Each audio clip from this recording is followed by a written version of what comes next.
bahay ng kapatid ko. Itong daming alaga ng pamangkin ko. Oh, alaga ng pamangkin pusa. Ilang piraso to, Francis? 20 piraso daw. Ito yung pamangkin ko. Kakayanan mo pa ito pakainin? 20 piraso. Ang dami yun. Nagkakalat sa hagdan yung iba. Oh. Ito pa meron yan. May nahihiga. Ayan. Meron sa sahig. Ito. Kita mukha oh. Ito imported. Ito imported daw po ito. Ito imported daw yan oh. Ning! Nilahi. Nagaday. Yan, meron pa ron oh. Oh, ito pa oh. Ito. Wala. Ang dami. Nagkakalat oh. Ito meron po dyan oh. Yan oh. Ito sa hagdan yan. Sa taas, kuya. Ayan, meron Meron pa sa taas, sis. Meron pa sa taas. Ito pa, meron pa sa ibabaw ng rep. Paano ang pagkain nila? Paano pag gano'n nito? Pagkain nito? Ha? Cut, ang dami. Ito rin sa CR. Isa-isa. Alam nila. Ang galing ah. Meron sa CR to. Meron daw po sila, kanya-kanya silang CR. Ito CR nila. Ito. Yun. Huwag mo buksan.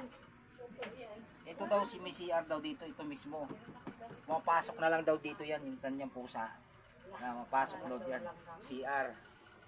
Kaya pala kayo na pagdating ko may lumabas dyan. Ang galing ah, parang mga turuan. Parang mga turuan itong alaga ng pamangking ko ha. Ito pa oh. Yan. Lumalapit hula. Daming alaga.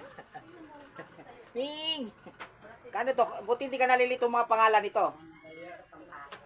Ha?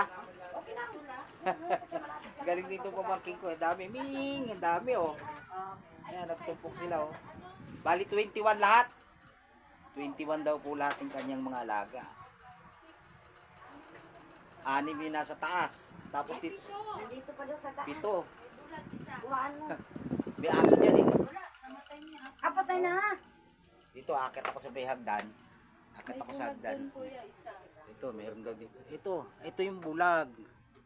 Ayun, ito pala yung mga kainan nila. Yan, kainan. Ito, may buyan. Kawawan mo, may bulag.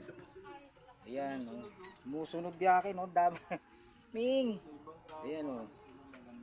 Oh, ayan, oh. Kawawa naman tong bulag. Oh. Walang mata yan to. Ay, walang mata. Kawawa naman. Yan po mga alaga ng pamangkin ko. Umakyat to ng hagdan. Alam niya. Sa amoy naman nila, alam nila yan. Oh. Ayan oh, kakatuwa itong mga alaga mo ah.